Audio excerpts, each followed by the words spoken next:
today. We will start in a couple of minutes once we give uh, the opportunity to grantees to join. We have about 50 individuals that have enrolled for this webinar, so we just want to give them an opportunity to join, and then we'll get going with our webinar today.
Okay, great. We're going to get going. We already have about 30 people that have joined. Good morning and welcome to the Illinois Works Pre-Apprenticeship Program Grantee Renewal webinar. Over the next hour and a half, you will have an opportunity to learn about the renewal process as well as how to successfully complete the renewal documents. The target audience for this program, just to make sure that you are in the right place, is grantees that may be offered an Illinois Works Pre-Apprenticeship Program opportunity for renewal, be a regular renewal or conditional renewal. Typically, the individuals that would join and benefit from this webinar would include program administrators, grant writers, fund developers, program managers, and program coordinators. Once again, my name is Norman Ruano, and most of us have met through events, be it face-to-face or webinars that we've done in the past. It's a pleasure to be here and discuss all the details related to our renewal process for this year. It's important to also emphasize that if you were part of this webinar last year, there are several items that will be highlighted throughout the webinar today in the next hour and a half that are new or different than the process that we used last year. So please make sure to stay tuned so that if you have any questions about the process and any of the new items that we have included, you have an opportunity to ask them. My two co-facilitators today will be Dan Martinez, our grant manager at Illinois Works. Dan, if you could please say hi to our audience today. Good morning, everyone, and welcome to the webinar. Thanks, Dan. Also, Christine Flynn is with me today. She will also be a co-facilitator. Christine, if you could please go ahead and say hi. Good morning, everyone. I'm happy to be here. Thank you, Christine. We also have Gia Suggs today, who will be conducting the evaluation, but is also the individual behind the technology today, ensuring everything is going well. Gia, if you could please say hi today. Hello, everyone, and welcome. Thank you, Gia. And last but not least, we have Verly Robinson today, who's a program coach. He's also part of the team that's dealing with our technology, the chat, and providing resources. Verly, if you could please say hi to the audience today. Good morning, everyone, and welcome back. Thank you, Verly. So thank you very much again for joining us. As you know, we have a complete team of professionals at Illinois Works that are dedicated to the success of this program and more importantly, to the success of our grantees as they deliver key and vital programming to the residents of the state of Illinois. Uh, Illinois Works is excited to offer 2023 grantees who have met minimum criteria for either a renewal or conditional renewal, respectively, the opportunity to receive a contract modification that would extend their contract and funding through 2024. For grantees that are new into our network, the way it works is that if you are offered renewal, we do not give you a new contract. Instead, we extend your existing contract through the end of 2024 and then make modifications to it related to outcomes and metrics that need to be met for the 2024 program year. It's important to emphasize that we have $15 million on hand available for existing grantees to renew their grant agreements. So besides the NOFO, some of you might have heard that we put out a NOFO out there in July related to increasing the size and the scope and the impact of Illinois Works. We put out $10 million through that NOFO. We have another $15 million that we have secured to be able to renew existing grantees' contracts. Today's objectives for this course include by the end of training, you'll be able to identify each step in the renewal process, be able to differentiate criteria for renewal and for conditional renewal, which are the two different pathways that you can renew with Illinois Works. You will also be able to identify updates to the 2023 renewal process compared to 2022 and successfully complete and submit each of the renewal documents. We're going to take the time to go through each of the documents and discuss important details about each of those so that we can answer any questions that you may have. Please keep in mind that this webinar is being recorded. It will be made available for review on our partner guide. All of you, if you are grantees, already have access to our partner guide. We are, however, including the link in the chat right now for you to go to the partner guide if you do not have it. So this should be available in the next 3 to 5 business days in the partner guide, so that if you want to listen to it again, you can certainly do so. For interactivity, as you know, we use Mentimeter. That's the technology that we use. So we would now ask you to please log into Mentimeter, www.menti.com, www.menti.com, and enter the code that is being shown right now on your screen, 53423472. 53423472. We have also included the link in the chat if you want to go through that link, and the code is also included in the chat. Please go ahead and join. You could join either with your desktop, laptop, or cell phone, so that you can participate as part of the interactivity that we have built into this webinar. This would allow you to participate during the training as well and provide us with feedback at the end of training. So if you could please go ahead and do that, I'm going to give it a minute so that you can log on to Mentimeter and participate as part of this training. We already have a little bit over 35 individuals that have joined the webinar. I'm sure there will be others that will be joining. We will continue to repeat the information for joining Mentimeter throughout the course so that individuals are able to participate. Gia, if you could give me an idea how many people we have logged into Mentimeter, that would be great, so we can see if we can proceed to the next activity. Right now we have 17 individuals logged in. Okay, so we have less than half of the present attendees. If you could please log on to Mentimeter, again, www.menti.com. Log on using the code that was just provided to you. The code is 5342-3472, 5342-3472. Where do we stand now, Gia?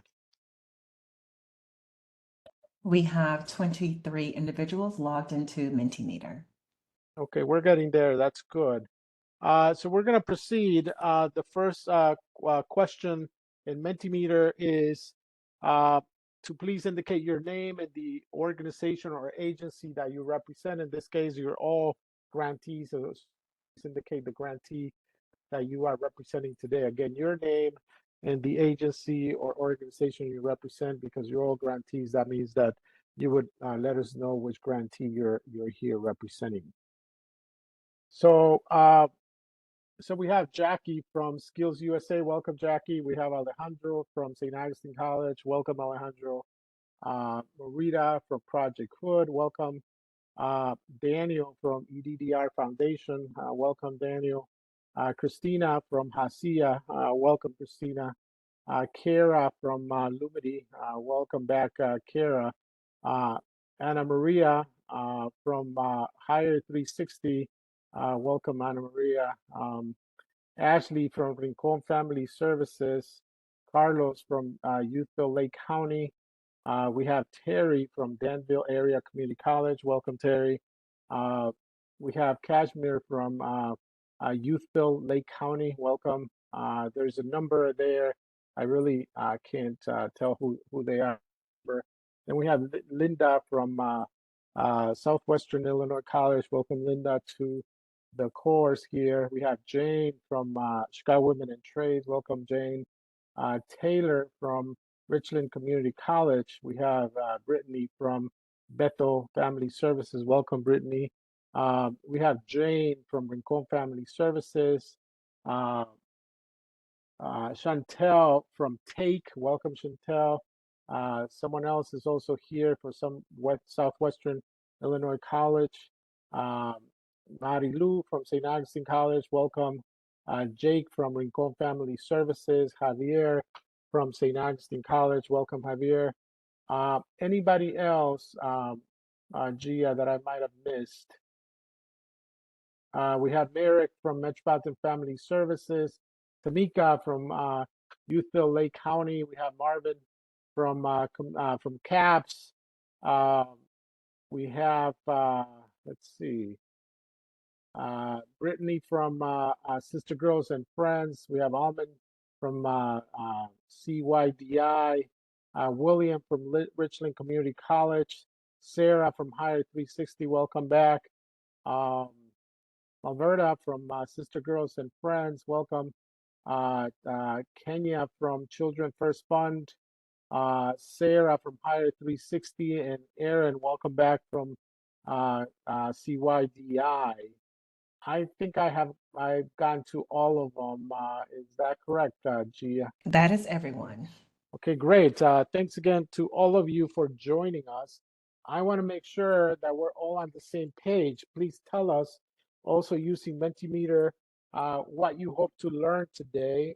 If there's anything you indicate there on your responses that we will not cover today, I will let you know, and we will circle back to ensure you get all the information that you need. But please let us know using Mentimeter what you hope to learn today, just to make sure that we're all on the same page about what we're going to be covering today in this webinar.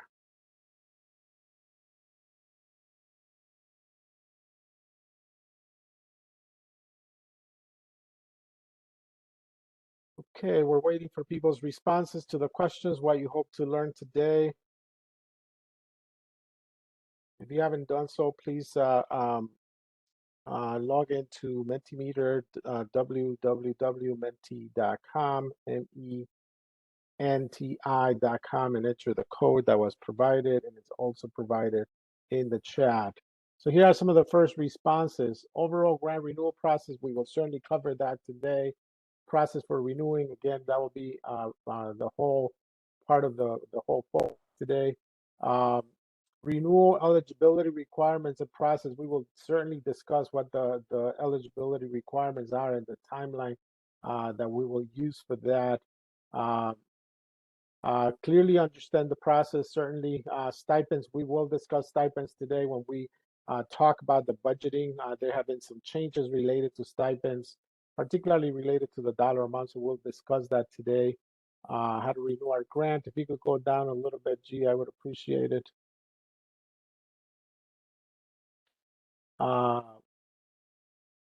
So changes that we will definitely discuss changes. We will highlight specifically the changes. Whenever we reach changes, we will highlight those.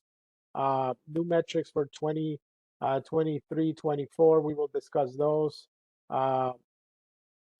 Criteria to get renewed and the process, we will discuss the minimum criteria to get renewed. Clear understanding of the process and ensure timely submission. Again, we will discuss the timeline and the process. That will be the bulk of our webinar today. What are the requirements for renewal? You will hear about those, the documents that need to be submitted, how they need to be submitted, when they need to be submitted. We'll hear about all of that today. How to renew properly. So all the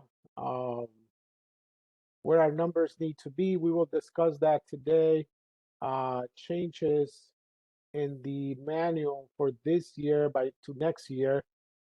We will not address specific changes to the grantee manual. What we will address is the timeline for renewal and the process. We will have onboarding sessions come January, and this January we are considering, and in fact, in our next regional meeting, we will discuss a new format that we're planning to use for our onboarding in January. But we will certainly do that in next week when we have our regional meeting. Renewal documentation, including budget, ECO specific documentation, etc. That will all be done today. We will certainly get to that. The majority, if not all, of the items that you have brought up right now will be covered in this webinar, so we are in a good place. And again, I appreciate you joining us. We are now at almost 40 participants, so that's great. We want to make sure that all of our grantees are fully aware of this process, and we can answer any questions you may have. If after we finish the webinar you have further questions or comments or any feedback, please do not hesitate to email us. You certainly know my email address, Dan's or Christine's email address. But if you instead want to send an email address or an email to the general email address, you can certainly do so. The email address is now being provided for you on the screen, ceo.illinoisworks@illinois.gov. If you send us an email there, it goes to our general email address, and then we get that information on a daily basis. So thanks again for joining us. Any questions before we proceed now to start discussing the pathways for contract modification and the criteria that we'll be using? Any questions? And if you have any questions, you can certainly unmute your line or place your question in the chat box. No questions so do you far. have any questions? No questions so far. Okay, great. Thanks, Verily. I have a quick question. This is Jay Rowell from Hire 360. Yes, hi Jay, how are you? Hi Norman, how's it going? Thanks for doing Good, this. good. No problem. Good. I just wanted to make sure I understood what you said regarding the manual, because I know we made a number of changes to the computer system that we use to track everything last year after the contract renewal, and then we had to sort of rechange everything after the manual came out in January. So I was just wondering, are you providing some of the information on what will be changed before January, or is it the manual come out? Because right, it makes it a little hard if you're doing recruiting and other steps already in January if then process is changed. So I was just hoping you could clarify like when the manual would come out and Because it sounds like it's going to impact potentially recruiting, and so if you Yeah, could. that's a good question. So we go through a process of updating our manual starting September, first week of September, through the end of November. Our goal is to have everything finalized by the end of November, beginning of December. We don't do the full training on the changes until the onboarding, but that's a good point. We could certainly send out information in December, first week, second week of December, about some of the key changes. And to be honest with you, from this program year to the next program year, there does not seem to be significant changes that we'll be making. We have to update certain things just as part of editing and ensuring the guidance is updated, but I don't see huge significant changes. I mean, some of the changes you will hear today, and you will hear also in the administrative meetings, issues related to average funding level, stipend dollar amounts, things like that will be updated in the manual. But we will consider doing, like a memo come the first week, second week of December, so that you guys can get upfront notice, so that if you need to make changes before you start operating, you can take those into account. And then we'll do more extensive training during the onboarding process. Thank you for that, and would really appreciate that, right? Because if we're changing the stipend amounts and other things, we have most of the stuff programmed in a computer system, so we just need to have the the IT folks do that. So the most notice you could give us, and if it is just in a memo format, that's fine. Then we get more of the details in January. But appreciate your openness to that, and anything you can do to make the information come out earlier so we have more time, because it's just hard to get people to do all this stuff during the holidays. That would be great. We will certainly take that into consideration and ensure that happens, okay? Thank you. Great. Thank you. Thank you, no problem. Anybody else has any questions before we proceed to talk about the two pathways for contract modifications this year? If you do have any questions as we move forward, please don't hesitate to ask them either through the chat box or unmute yourself and ask the question. So section 2 of our webinar today, by the end of this section, you'll be able to define contract modification, identify the two pathways for contract with Illinois Works, and also describe the Illinois Works criteria for renewal. So contract modification is any written change by the contracting body, in this case DCO, to the contract terms and conditions. And as I said, it's important, particularly for new grantees, to understand that renewal does not include issuing a new contract, but modifying the existing contract. A modification can be issued at any time after the contract is awarded. So this process of renewal is our formal process that we follow to modify your contract, including the terms and conditions if you are offered renewal. 2023 qualified grantees will be offered an opportunity to receive a contract modification that will increase their overall funding. So these will be the changes that we would make to your contract. We would increase the overall funding of the contract that is already in place, extend the contract period through December 2024. And let me just make a pause here. As you may remember, when you first came into the Illinois Works system, first year you apply and you win a contract competitively, we are allowed by law in Illinois to give two modifications to that original contract. If you were the one of the grantees in the very first year, you already had a modification done for 2023. This will be your second modification for 2024. That means that for 2025 programming, you would have to apply competitively again, because we are not allowed by law to give more than two contract modifications. We would also update the scope of work to include required services and outcomes for the 2024 program year. So that's what the process will look like. It's a modification to your existing contract. There are two pathways for contract renewal. If an existing grantee has met at least 60%, and this is very important, 60% compliance When you receive your monthly compliance reports, it tells you where your compliance is. In order for you to be offered renewal, you have to be at a minimum 60% or more of the outlined and approved outcome metrics at the time of renewal review, which will take place during September compliance review. So we've been discussing with various grantees through technical assistance and other communication that our first pool of data related to renewal will happen in the September monthly compliance review. So you have to make sure your data is all updated, everything that you have done is properly reflected in IWRS. Our first pool of data for renewal happens in September. If by September you have reached at least 60%, you'll be invited to renew your Illinois Works grant for an additional 1-year period. So there are two pathways for contract modification. The first one is regular renewal. Organizations that meet or exceed outcome metrics at 76% or above, resulting in good progress or excellent progress overall rating, will be offered a grant renewal with few conditions.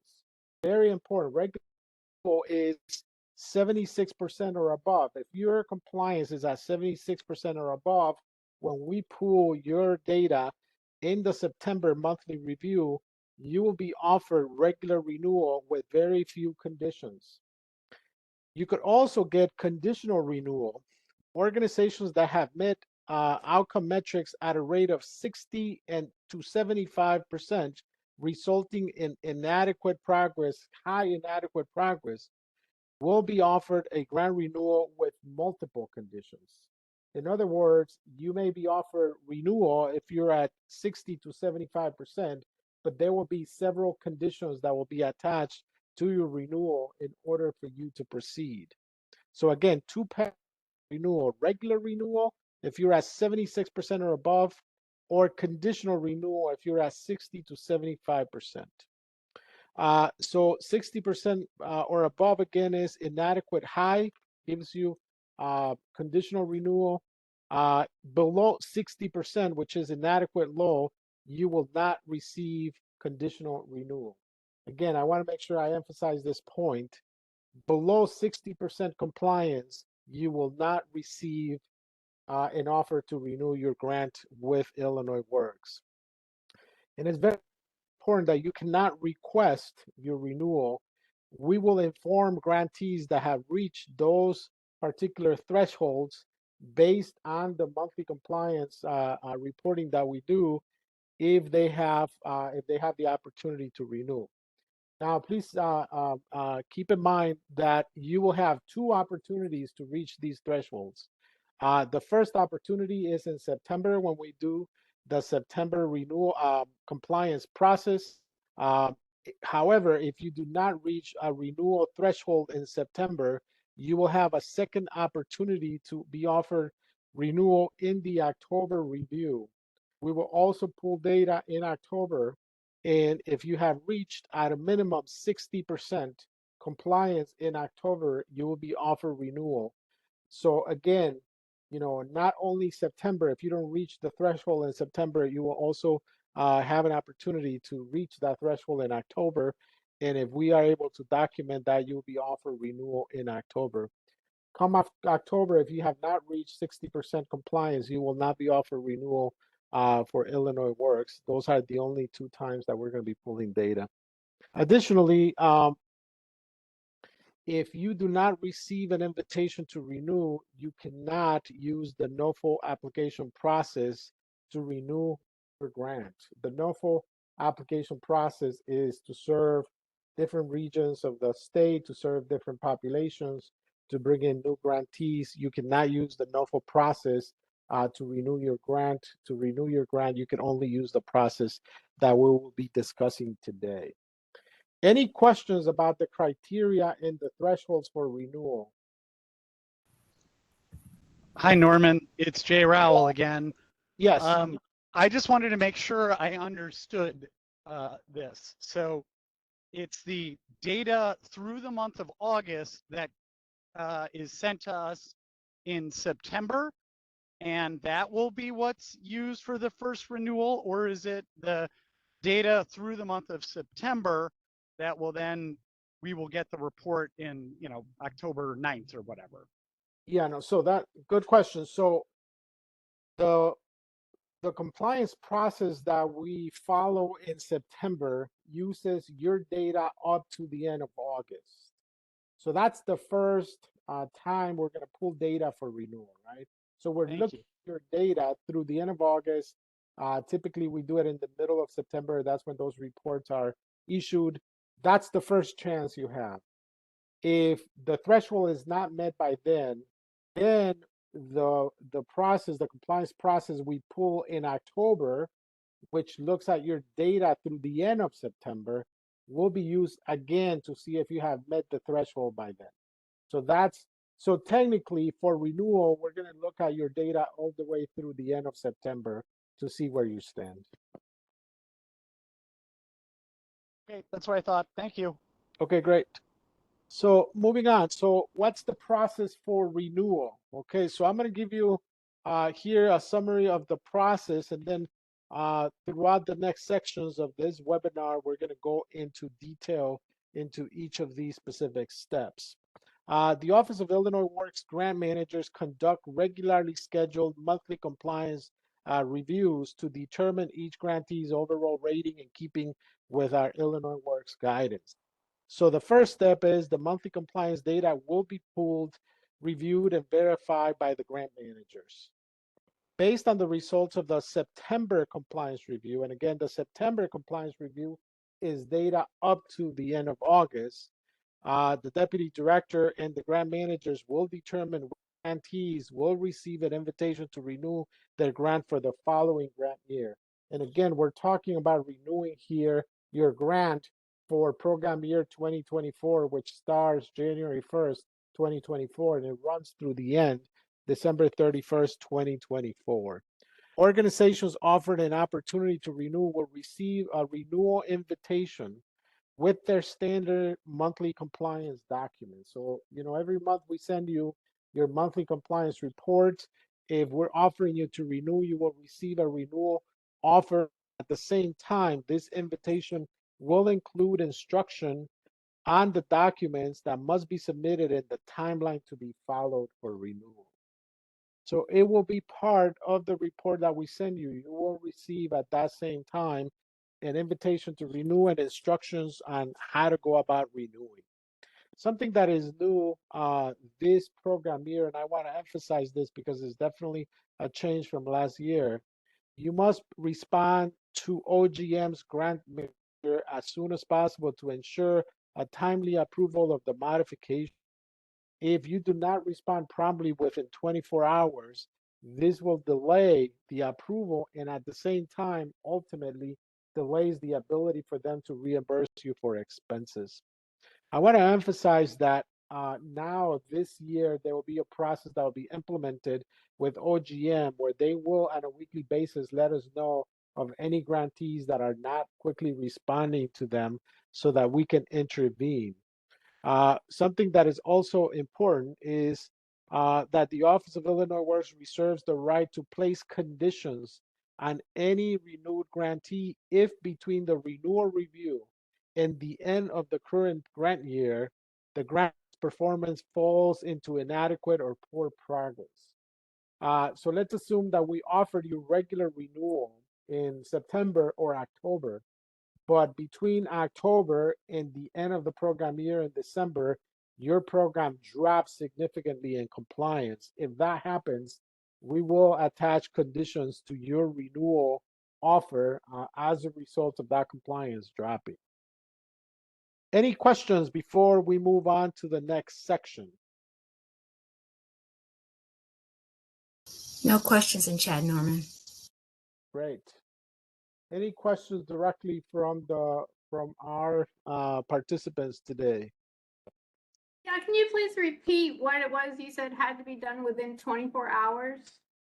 So the way it works is that when we go through the renewal process, the one that executes the actual change to the agreement to your contract is the Office of Grant Management here at DCO. It's called OGM, Office of Grant Management. And they are the ones that start to directly communicate with our grantees. If they have questions or something is missing, they will send out an email to the grant administrator and ask for those documents to be submitted. Sometimes, and that happened to us this program year, they do not get a response. It may be weeks before they get a response. And as a result, the renewal process gets significantly delayed. It is our goal this year to get all of these renewals finalized and executed by January of 2024. But for that to happen, we need for grantees to proactively respond to the OGM grant managers that are working on executing those modifications. As I mentioned, we put a process in place with them so that every week they let us know who is not responding and what it is that they're looking for so that we can intervene to ensure that these grant modifications are executed in a timely manner. As I said, our goal is for them to be done by the end, no later than the end of January. I hope I answered your question. Yes, thank you. Great. Anybody else? If there are no other questions, I'm going to pass it on now to Dan Martinez, who will facilitate the next section of this webinar. Thank you. There is one question. Will OGM send an email? And that's from Shirley Holman. OGM will always communicate via email. They typically will send an email and then a follow-up, and then report to us on a weekly basis if they're getting any responses or not, for us to be able to intervene. Thank you, Verly. Dan, it's all yours. Thank you. All right, thank you, Norman. All right, well, let's talk about the renewal process itself. By the end of this section, you'll be able to list the steps in the renewal process and describe the actions for each step. So do we have any questions about the content that will be discussed? No? Okay, great. So the renewal process will include the following steps. Renewal document submission, evaluation of those documents, negotiations, reaching consensus. That's between the grantee and the Office of Illinois Works. The modification of the agreement. And then new for 2023, the grantee will also be complying with closeout, which will be part of the renewal process. And that includes providing an annual report. I'm going to discuss each of these processes in detail in just a moment. And I do want to note that although the closeout process is now part of the renewal process, grantees that are not offered renewal will still be accountable for closeout activities, including that annual report. So the first step is the submission of renewal documents. So once a grantee has received the invitation to renew, they will be required to submit these documents. We will go over these documents in detail in the next section of this training. The second step is evaluation. So as I mentioned, the Office of Illinois Works will review the renewal documents, recommend a grant amount and expectations for performance outcomes and conditions for the 2024 contract negotiation. During this process, Illinois Works may have questions or need additional information. And if that's necessary, the Illinois Works grant manager will make a request to the grantee, and grantees will have up to 2 days, 2 business days to respond to Illinois Works requests. We mentioned this because there's a very quick turnaround. There's several steps, as you can see, but even within the Office of Illinois Works, there are checks and balances that need to happen. So we do request a very quick turnaround, so no more than 2 business days. The third step is negotiations. So grantees will have the opportunity to review the Illinois Works recommended terms and conditions and provide feedback along with answering any other questions that the Office of Illinois Works may have. The Office of Illinois Works will host a discussion webinar. This is new for 2023. The discussion webinar will allow the Office of Illinois Works to explain any new conditions that would apply to all of the grantees and provide an opportunity for general feedback and questions. One-on-one negotiations with grantees will only take place for grantees who are offered conditional renewal or any grantees that are planning significant changes to their outcome metrics or their programming. The fourth step in the process will be the consensus and reaching that with the Office of Illinois Works. The goal of the negotiations is for the grantee and the Office of Illinois Works to reach an agreement regarding the terms and conditions of the modified contract. Please know that Illinois Works reserves the right to accept or modify or reject any terms and conditions, any altered recommendations coming from the grantee. The fifth step is the agreement modification. So Illinois Works will meet with the DCEO director and leadership team to present the renewal proposals and the justification for extending funding for each grantee. Illinois Works will address any questions or information requests from the DCEO's director, and once approval has been received, updated scopes will go to the Office of Grant Management to initiate the grant modification process. So this will result in a budget modification. You will learn more about this process later today, but please be aware that any additional changes to the budget may be required during this modification process, and any changes must be presented to the Office of Illinois Works for approval. They would not solely occur with the Office of Grants Management. And the final stage, complying with closeout. Again, it is new this year. The closeout process is incorporated with the renewal process. The goal of the Illinois Works Pre-Apprenticeship Program closeout is to verify the completeness and quality of the data entered into the Illinois Works reporting system, IWRS. So beginning in 2023, Illinois Works utilizes a rolling closeout process, which will then culminate at the end of the grant year. Each month, the grant managers verify enrollment, verify completion, and verify transition metrics. So during the closeout process, grant managers will conduct a final review of those three metrics: enrollment, completion, and transition. Ensure that all the appropriate required information has been provided for each program participant.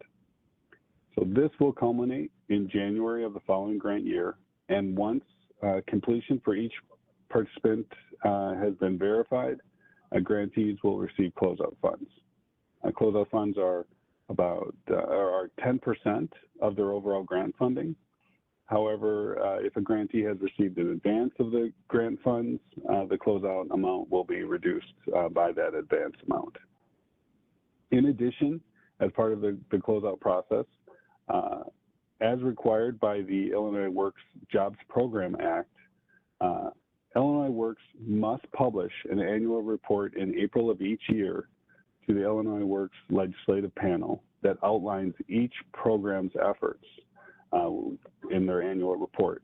And those efforts include recruiting, training, screening, participant demographics, as well as detailed metrics regarding applications, Illinois Works pre-apprenticeship enrollments, Illinois Works pre-apprenticeship completions, and any Department of Labor registered apprenticeship program enrollments. So it's an important part of the closeout program this year. So any questions before we move to the next section and Christine discusses the actual renewal documents? please feel free to unmute your line or post a So question far, in the no chat. questions in chat, Dan. No. Thank you very much, Verily. All right, well then I will hand it over to Christine to talk about the renewal documents. Thanks, Dan. Hi, everybody. So we're going to go ahead, as Dan said, and jump into discussion of our renewal documents. So by the end of this section, you will be able to successfully complete and submit each of the renewal documents. You'll also be able to submit the required disclosure documents. So for those of you who were part of our renewal process last year, you'll notice some of the same documents. We have made some updates to the process. Last year was our first year doing it, so we learned a lot. And so those updates that we've instituted are really designed to kind of streamline this process and make sure that your budget modifications get done a lot sooner than they did this year. So I'm going to run through kind of the 7 renewal documents. I'll also talk about a couple additional documents that are more checklists or are just required by DCEO. So all of the documents that need to be submitted include the GATA checklist, a work plan, a program improvement plan, marketing plan, staffing plan, curriculum plan, budget template, as well as the DCEO required disclosure documents. So those are your conflict of interest and your mandatory disclosure. And this year, we also are going to be utilizing a smart sheet application instead of a paper application form. And so as part of that application, we are also introducing an application signature page. So that's simply just the program administrator verifying everything we're submitting is accurate, and I approve it, we're good to go. So let's delve into each of these documents. So the first one is new this year, and this is your GATA checklist. So the GATA checklist is a tool designed to assist grantees with complying with the Grant Accountability and Transparency Act. Each grantee organization must be in good standing with a state agency to receive state grant funds. Organizations not in good standing will be required to address these issues prior to the execution of a grant modification as part of the Illinois Works pre-apprenticeship program renewal process. Organization leaders are required to certify each of the statements on this document to verify that the organization is in good standing and eligible for a budget modification. So we'll ask those program administrators to initial to the right of each of the statements that are on this form. And this form was an update this year because of feedback we got from the Office of Grants Management. So one of the delays that we saw with some of our grantees last year had to do with their GATA eligibility. So this is really designed to just make sure everyone's getting into that system, making sure that the correct people are the contact people on GATA, that the correct people have access to your GATA profile, because those are the people that are going to get notices from OGM. So if incorrect people are in that database, those notifications will be going out from OGM, but you won't be receiving them. So this is just really designed to make sure everything on that profile is up to date, everyone's in good standing. So again, we can really streamline this process and get you through that budget modification as soon as physically possible. So next up is the Smart Sheet application. So we did have a similar form last year in Smart Sheet, but this year we are combining our form from last year with the application form from last year. So beginning this year, we will utilize this online application. And this application is also where you will upload all of your required documents. In addition to the application and required documents, we will ask you in this application to submit that signature page I discussed earlier. And right now in the chat, you will get that Smartsheet application link if you want to click on that and look at it while I'm going through it. Again, just keep in mind that only those who are invited to do a renewal can submit through this link. But this will give you a good idea of kind of what information is on that application. So if you have already gone over there or you want to review it later, that's great as well. But that application will require that you provide general grantee information, the amount of your 2023 grant award, as well as your 2024 requested grant award and your 2024 proposed number of cohorts. We also will be looking for your 2024 metrics as far as your enrollment, your completion, and your transition. And then we'll be looking for some sort of explanation if those have changed from this year. So if you are increasing or decreasing your cohort numbers, increasing, decreasing your participant numbers, we will ask that you explain what has precipitated those changes. Before I move on, are there any questions about the GATA checklist or about this application before I move to our next form? No questions in chat so far.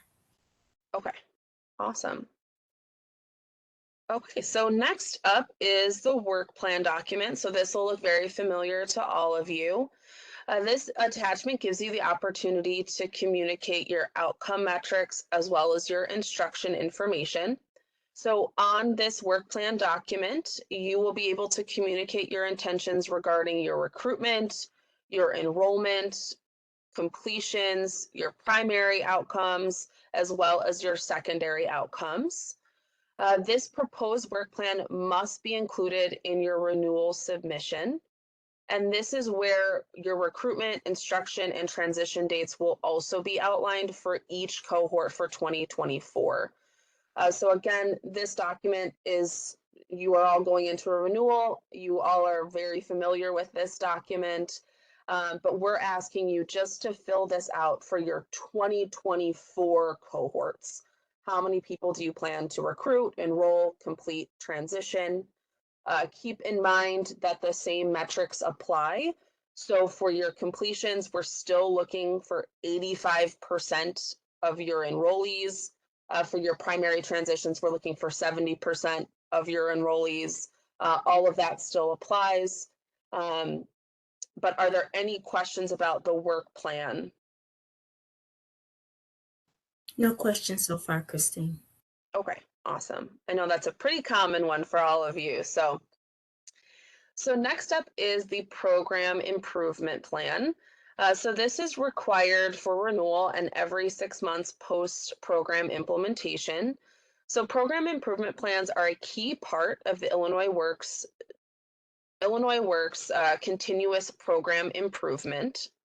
But one item that we are doing a little differently this year that we're asking to make sure is part of your program improvement plan is a data quality management plan or policy. So you will get on this document, you will see there will also already be a spot for you to outline your data quality management plan or policy.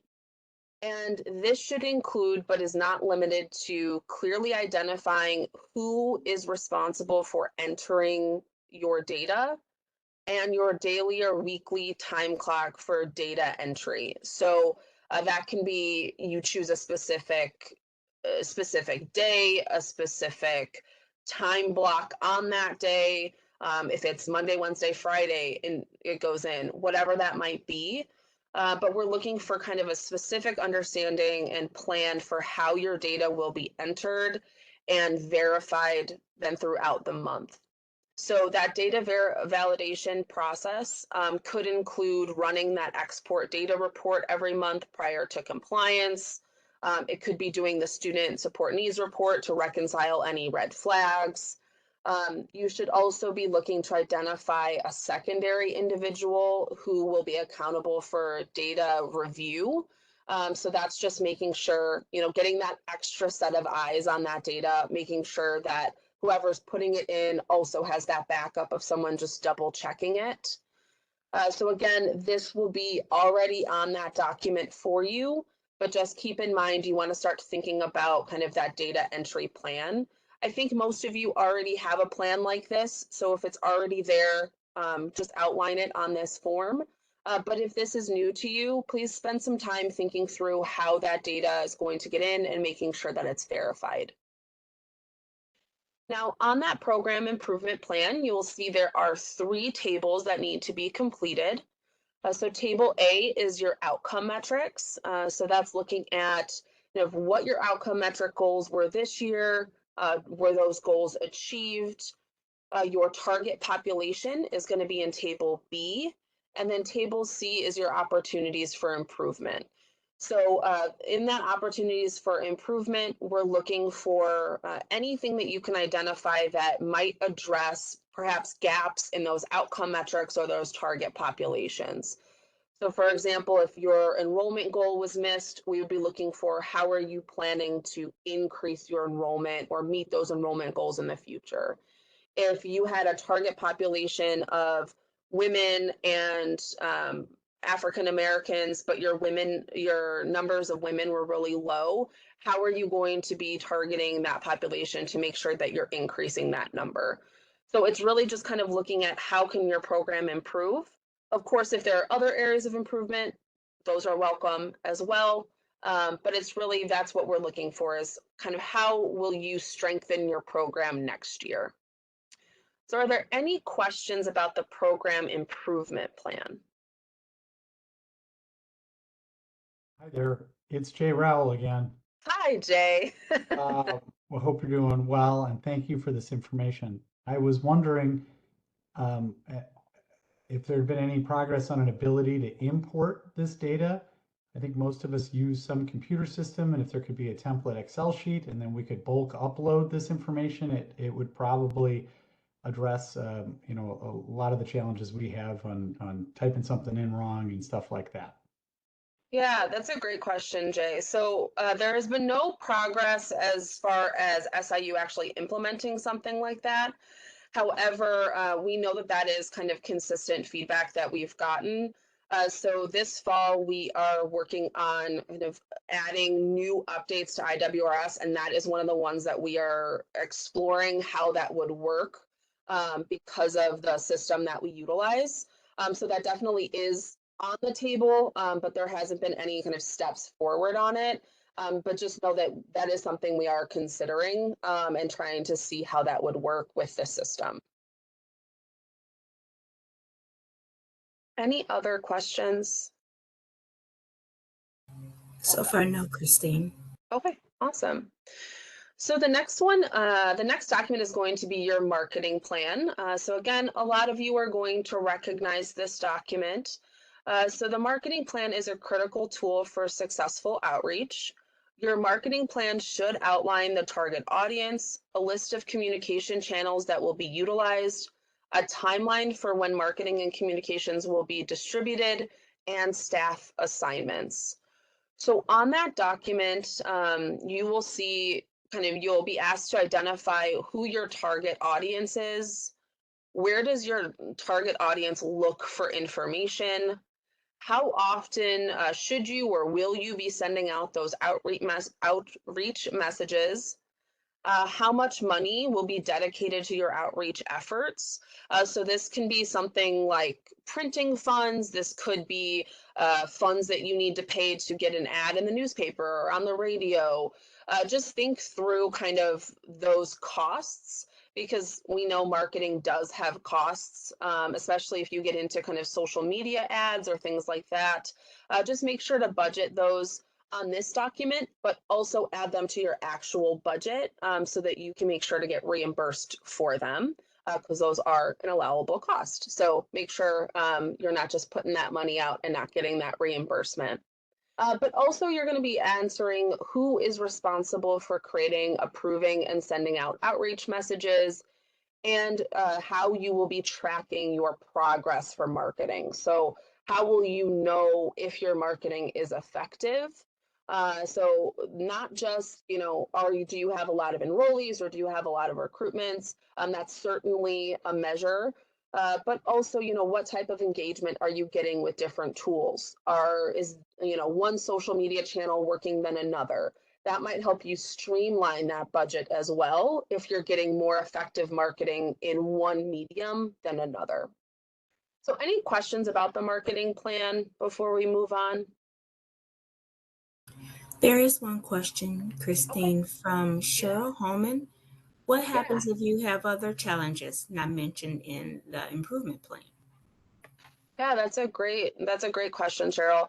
So that improvement plan is your own. So if there are other challenges that you want to add to that improvement plan, you certainly can add that in.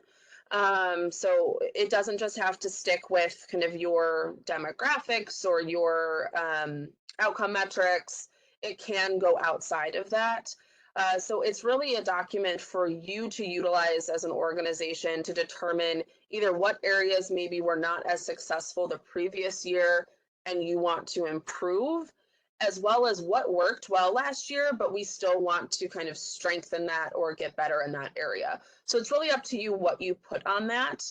But we will just be looking to make sure if there was some sort of outcome metric gap, demographic gap, that those are addressed, as well as that data management plan. Did that answer your question, Cheryl?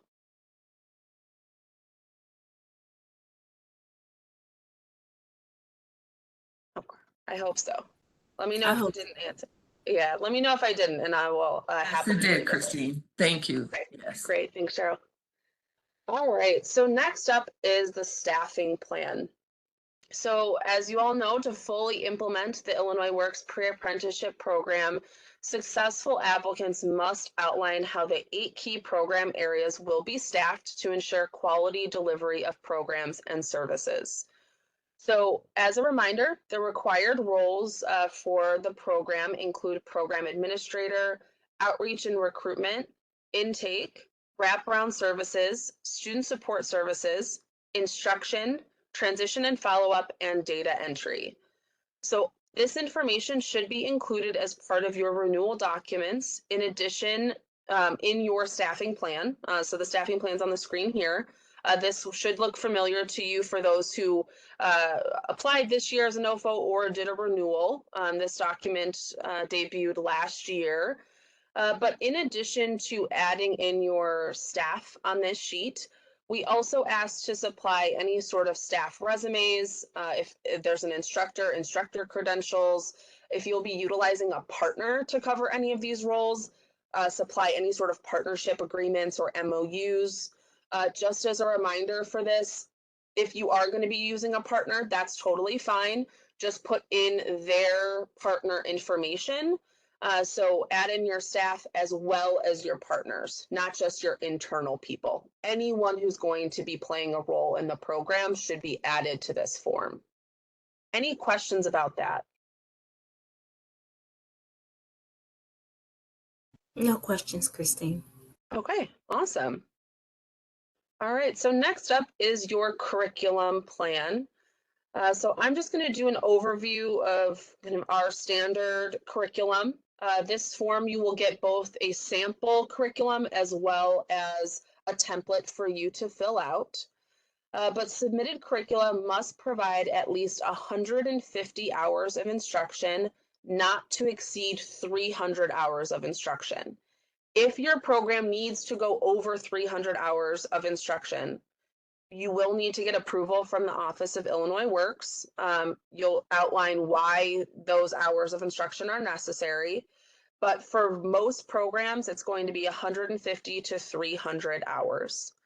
Instruction should have a strong emphasis on hands-on practice in the construction laboratory as well as at job sites. And your program's curriculum design must be based on one of the approved curricula. So those include your Trades Future Multi-Craft Core Curriculum, or NCCER, or ICCB. So if there is an additional curriculum you want to introduce, you can submit that and we'll review it. But the main 3 construction curriculum are your MC3, NCCR, and ICCB. We will also be looking for an Illinois Works program orientation, as well as an introduction to construction and its trades course. Also your OSHA 10 certification and first aid CPR certification. We also will be looking for your soft skills. So those soft skills courses should fall in line with the Illinois Essential Employability Skills Framework. And we're looking for 32 to 40 hours of that soft skills training. We also are looking for the test taking skills. Test taking course, how to help your participants. That's very essential for certain registered apprenticeship programs to take a test to get in. So we want to prepare them on that front, as well as work-based learning or job site learning. There's at least 10 hours required of that. Now, if you, for some technical reason, cannot do job site experience, let us know, and just let us know why you cannot do that and what will replace that. So that can be things like union visits, registered apprenticeship tours, things like that. But again, we will be looking for some sort of reason as to why a worksite experience cannot be provided. And then, of course, if there's any other applicable relevant certifications, so forklift or flagger, things like that are pretty common as well. So make sure to outline those in your curriculum as well. On your screen, you can now see the actual curriculum form. So we did provide a sample curriculum, which just demonstrates the content expectations. But then there is a blank template for you where you can outline the objectives, instructional hours, delivery format, any prerequisites, the industry recognized certifications and credentials, the program modules that you will be providing, which includes both the program module name and the number of hours per module, as well as the total hours for the curriculum. So again, this proposed curriculum must be included with your renewal documents, as with all of these documents that we are going over in this section. So are there any questions about the curriculum plan?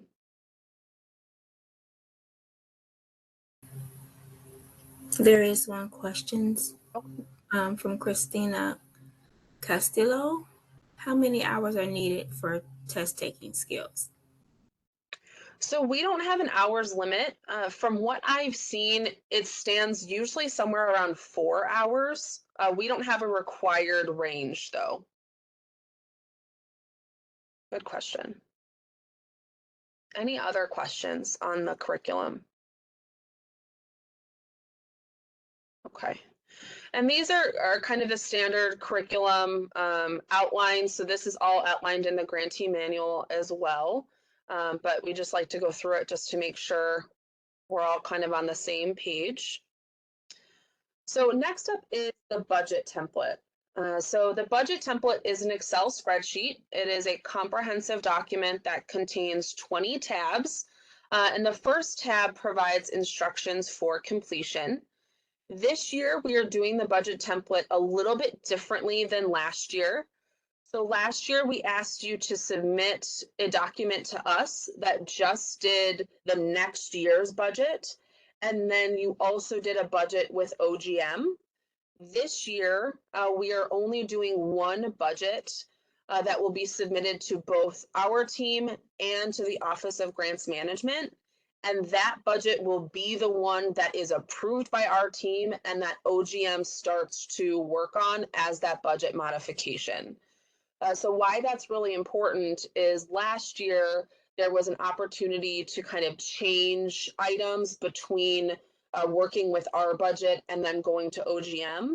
This year, again, to streamline this process, that budget is going to be the approved budget that goes to OGM to start your budget modification.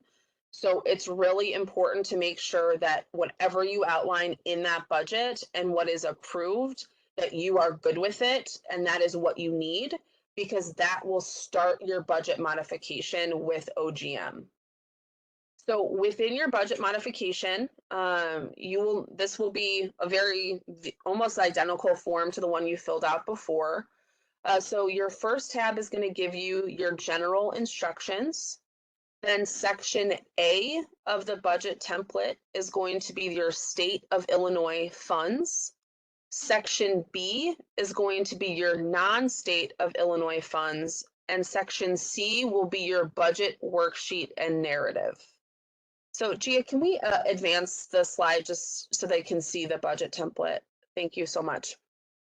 So again, your section A is going to be your state of Illinois funds. Your section B will be your non-state of Illinois funds, and section C will be your budget worksheet and narrative. So the first couple of pages on this document are going to be locked because they use equations to pull through your information from the other sheets. But you'll use those subsequent sheets that are available so that you can actually enter in your budget information. So when preparing your budget, keep in mind, and this is new information for 2023, so please keep this in mind. Your per individual, your per participant rate for this year is on average $11,000 per participant. So that is an increase from last year. So your average per participant amount is $11,000, and your maximum per training hour stipend is $14.25. So up to $14.25. So I just want to pause there. Any questions about that? So those two are increases from last year. So make sure to put those in your budget. So again, $11,000 per participant, and stipends can now go up to $14.25. Okay. It's Jay Rowell again. Hi, I Jay. just wanted to say thank you for raising the stipend amount. I appreciate you guys hearing us on this, and again, put in a plug to try to get it to the Chicago minimum wage, but very much appreciate that it's going up again. I knew that plug was coming, Jay, but we appreciate it. You've never heard me say it before, right? I've never, that's the first time. No, we are trying to push it up. But so we are excited about this increase. As you all know, last year it was up to 13. So we were able to get an increase of $1.25 above that amount approved for this year. So we're excited to be able to provide that to participants. We think that'll be really helpful for a lot of them, especially those who are in daytime programs. So again, average of $11,000 per participant, and stipend is up to $14.25.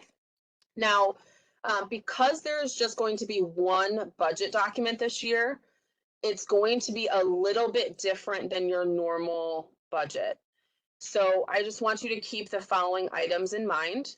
So when completing your budget, you want to provide a justification and rationale for each line item. So if you are putting a line item in your budget, make sure there is a narrative that explains what that line item will cover. You also want to confirm the amount for each line item that is accounted for in your totals.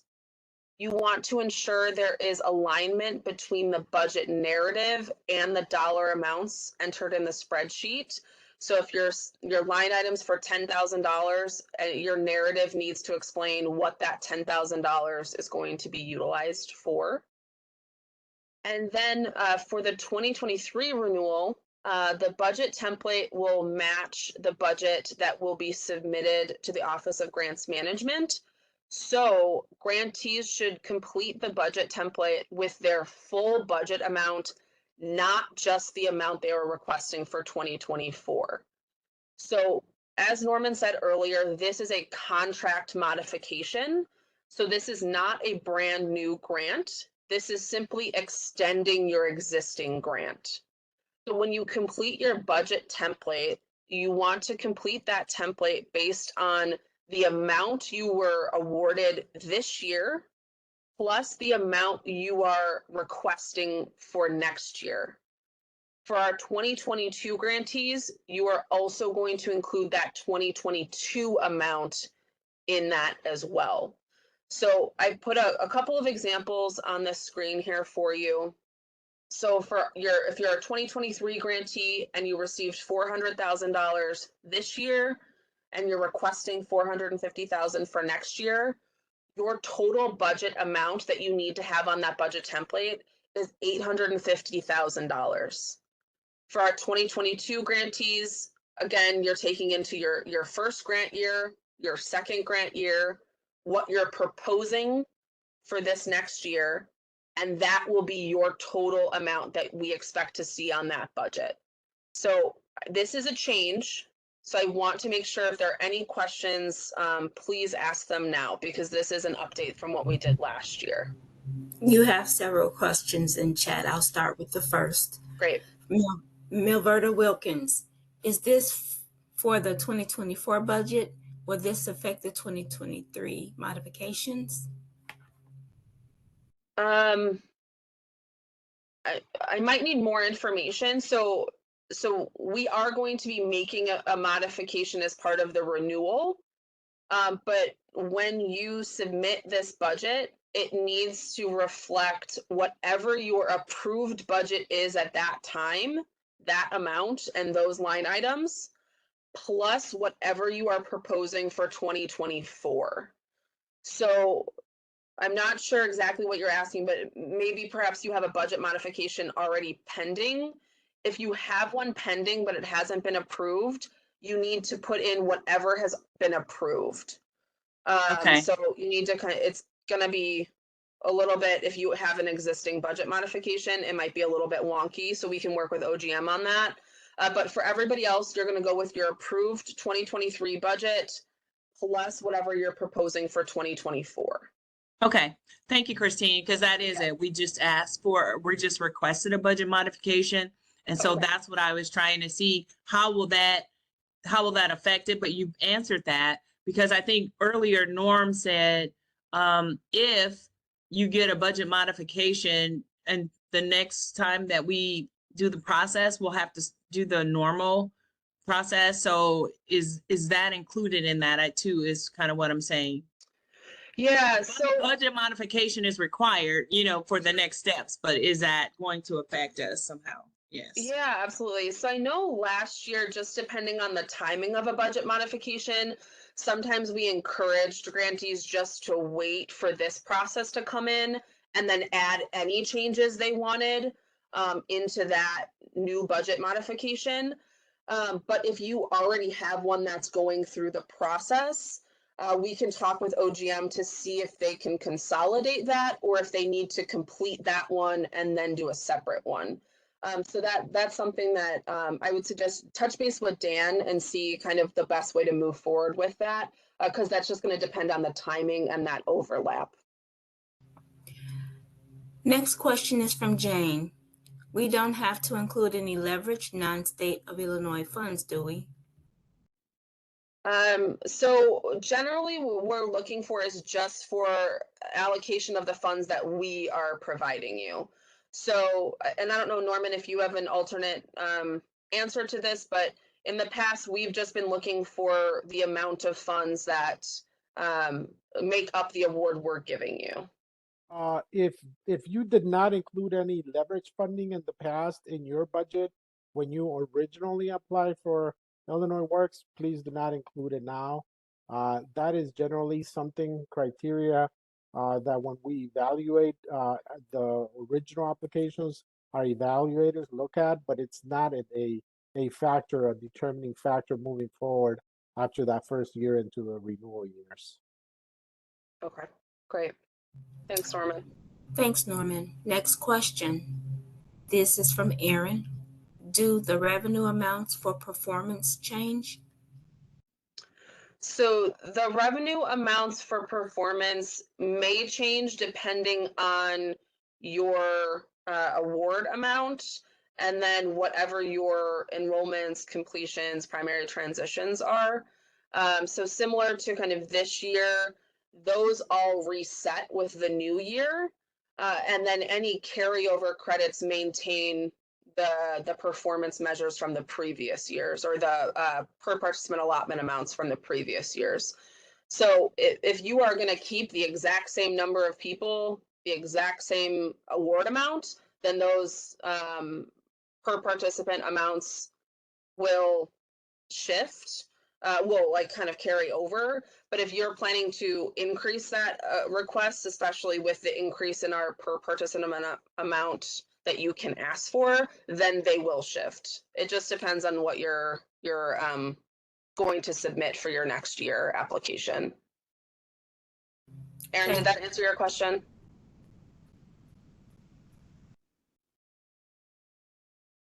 Okay, I just want to make sure that was clear. The next couple of questions are from Cheryl. I think you might have answered, but I think I'll go ahead and pose them anyway. Can you carry funds from 2023 if needed? And then she also wants to know, is the stipend reimbursement separate from the performance? Yes, great question. So if you have remaining funds from 2023, those will carry over into 2024. So because this is just an extension, we basically just add in those additional funds. So yes, if you have any remaining funds from 2023, Cheryl, in your case, you might have, well, probably not at this point, but if you had funds from 2022, those would also be carried over. It's essentially just increasing your award amount. And then stipends, because they're an allowable cost, they also go into that performance-based. So they're not separately funded from your performance-based amounts. Any other questions? No, that's everything. Thank you. Okay, okay. I know this is new. As you navigate it, please let us know once you kind of get into this process. I know there are going to be some questions, so please reach out and we will kind of walk through the process with you. But again, this process will allow us to take this budget and immediately go straight into OGM instead of having a waiting period. So we're just trying to, again, streamline this process, cut down on the amount of time. But that also means that once this budget has been approved as part of that negotiation process, no other changes can happen unless it goes back through approval with Illinois Works, because that will delay the modification process with OGM. So just be really confident with your budget when you submit it, and know that that's going to be the budget you're going forward with OGM to save you some time and get you a budget mod much sooner than we were able to last year. So next up is our disclosure documents. So the following two disclosure documents require a signature and must be submitted with your renewal documents. So those include your conflict of interest disclosure and your mandatory disclosure. So those should look familiar to you. But your conflict of interest disclosure allows you to disclose details about potential conflicts of interest concerning employment, financial concerns, public appearances. Again, you must submit this with your renewal documents. And then your mandatory disclosure form requires that all applications use this form to disclose any and all violations of state or federal criminal law involving fraud, bribery, or gratuity violations, potentially affecting the award. So again, both of these disclosures are DCEO mandated. You've all likely seen them before. But we do need updated copies of them on an annual basis. So that is the end of our discussion of documents. Are there any final questions before I hand it back to Norman? No questions, Christine. Okay. All right, great. If there are, of course, feel free to email us. We're happy to answer them. And I will hand it back to Norman to talk about timeline and submission. Great, thank you, Christine. So we're now moving to section 5, which is the last section in this webinar. By the end of this section, you'll be able to reference the timeline for submission, and then obviously submit renewal documents using the submission form we discussed earlier today. So what's very important here is the timeline. As I mentioned earlier in the second section of this webinar, we are going to be doing 2 pools of data. You have 2 opportunities to renew. The first pool of data will happen in September. and we will disseminate the reports and also the offers to renew on the 18th of September. You will have 10 days to respond to that renewal and submit the documentation using the various documents that Christine just discussed. So that will be on the 28th of September when that will happen. So if you are offer renewal in the first round, that's when we will, if you could go, please go back, Gia, that's when we will need those documents. We will conduct negotiations with those grantees that are offered renewal. In the first round, we will conduct those negotiations the 11th through the 13th of October. We will then present, once we have negotiated and come to an agreement, a consensus with grantees related to their next program year's funding and outcomes. We will present those to our director at DCEO on the 17th of October. And then once we secure approval from the director's office, we will move all of these documents, including scope of work modifications and budget modifications, to the Office of Grant Management on the 20th of October. As you can see from this timeline, from the 18th of September to the 20th of October is a very tight timeline, only a month. So as a result, any requests that we're asking from you, any clarifications, any modifications need to happen quickly. Our goal again is to ensure that come January 2024, we're able to give you a modified agreement by then. Also on the 20th of October, we're going to disseminate invitations to renew based on our second pool of data that will happen in the middle of October. Those individuals will have, those grantees will have up to the 30th of October to return the documents to us. They will need to submit their documents no later than the 30th of October. We will then conduct negotiations with them the 2nd through the 3rd of November. So it's a quick turnaround there. On the 7th of November, we will present to our director to gain approval for those other ones once we reach consensus with those grantees. And on the 9th of November, we will once again send this information to the Office of Grant Management, OGM, for them to process those modifications. Again, a very quick timeline there from the 20th of October through the 9th of November. We want to make sure all of this gets done.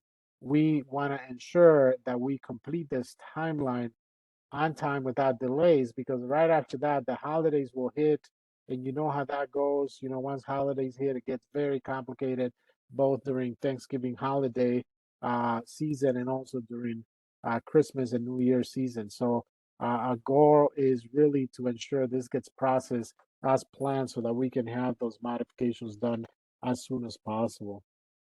Any questions, Verily, or anybody that wants to unmute? Any questions about the timeline? So far, no questions, Norman. Okay, great. Thank you very much for joining us today. I'm going to pass it on to Gia, Dr. Gia Suggs from NIU, who's going to be conducting an evaluation of this webinar. She will take it over, and I really appreciate you being with us today. And please, if you have any questions as we move forward, do not hesitate to reach out either to me directly or the grant managers, Christine Flynn or Dan Martinez, and we'll be more than happy to answer any questions that you have. Go ahead, Gia. Hi, thank you, Norman, and thank you for all of the presenters who shared with us today. Our evaluation takes about 5 minutes, so if you have logged out of Mentimeter, if you could please log back in. The Mentimeter code and link to get into Mentimeter is being shared for you in the chat. So there are just a couple of questions here. I'm going to give folks just a few seconds to get back into Mentimeter if they've been logged out.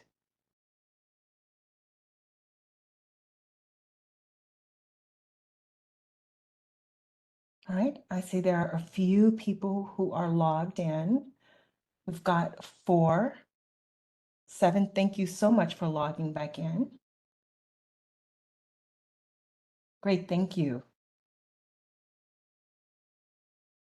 All right, awesome. We still have participants logging back in. I appreciate this, thank you. Okay, great. As you are logging back in, there are 3 questions. To what extent did this session meet your expectations? How likely are you to attend a similar event in the future? And how likely are you to recommend this type of training to others?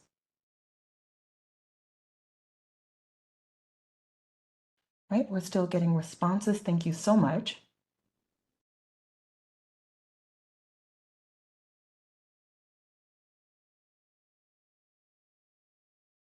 All right, we've got 24 responses. Thank you. Are there others who want to respond to the first question? All right, let's move on to the second one. All right, this course was relevant to what I wanted to learn about this subject matter.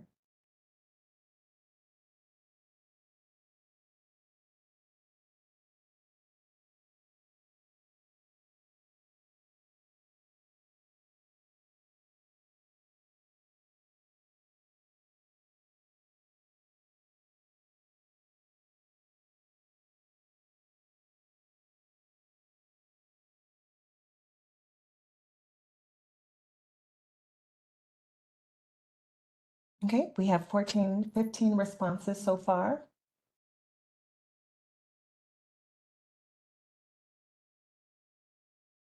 Thank you. 18 responses so far. Are there others who want to provide feedback? 19, thank you.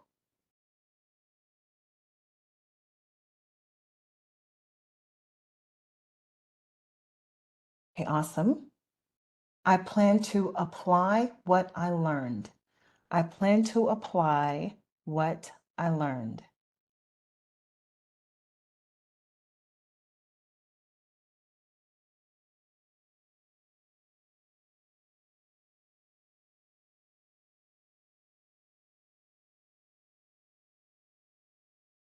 Fifteen responses. 18 responses.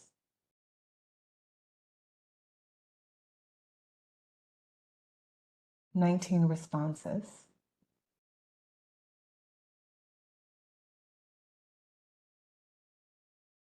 Like 20, are there others? Right, thank you for this feedback. What improvements might you recommend? So what can we do to make this experience more valuable for you? What improvements might you recommend?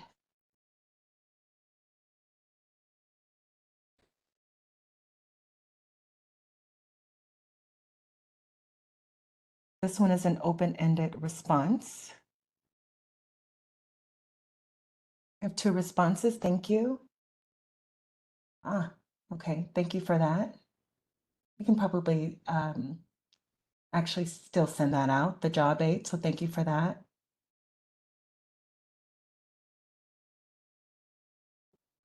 More budgets. So thank you for the comment around completing the budget. And Christine or Dan, is this support that you all provide when you have your open sessions regarding the renewal process? So those sessions are more focused on IWRS, but we certainly could have a session once we start kind of that renewal process regarding the budget. I know it is a little bit more complex this year, so absolutely that's something we can do.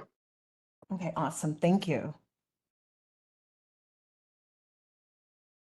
Okay, more details on time and changes that are included. We are going to provide that. Let's see, this could be done in a shorter period. Okay, shorter session. Other thoughts, feedback?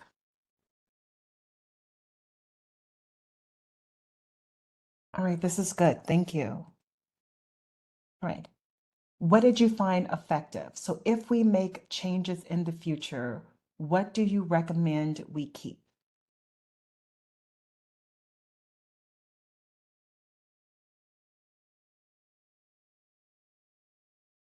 What did you find effective? If we make changes in the future, what do you recommend we keep? Okay, the details around the documentation and the submission process. Thank you.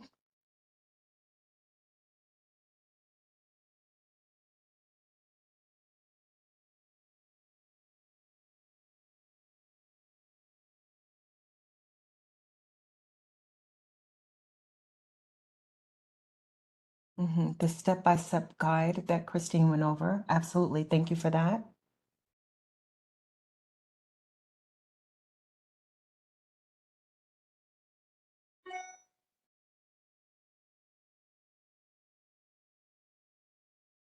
Any other feedback?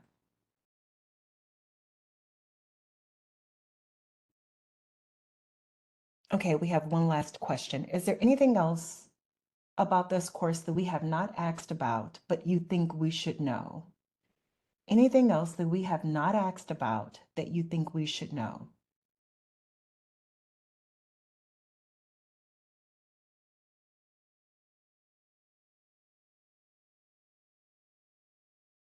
Okay.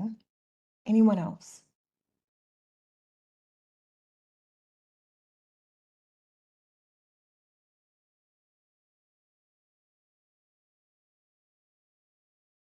Okay.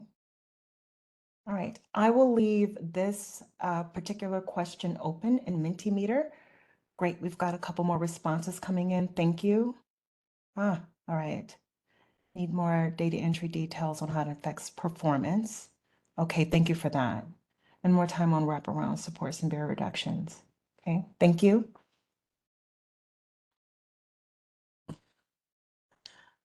And so if it's, yes, a little slower for note taking, and just to let you know, when we post this session, which will be available for you to review, we will also attach a PDF of the PowerPoint, so you'll have access to that.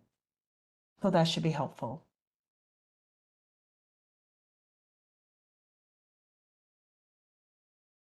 All right, I will leave this particular slide open if you want to continue to provide feedback. But thank you all so much for your attendance and your participation. Dr. Ruano, I'll turn it back over to you. Well, thank you very much for joining us. Apologies, we ran a few minutes late, but we hope the content was helpful for your purposes. Once again, if you have any questions, let us know and we will go from there. I hope you have a good rest of your day, and this recording will be made available in the next 3 to 5 days in the partner guide, so please don't hesitate to go to the partner guide and access it if you need more information. Thank you very much. Have a good day. Bye-bye.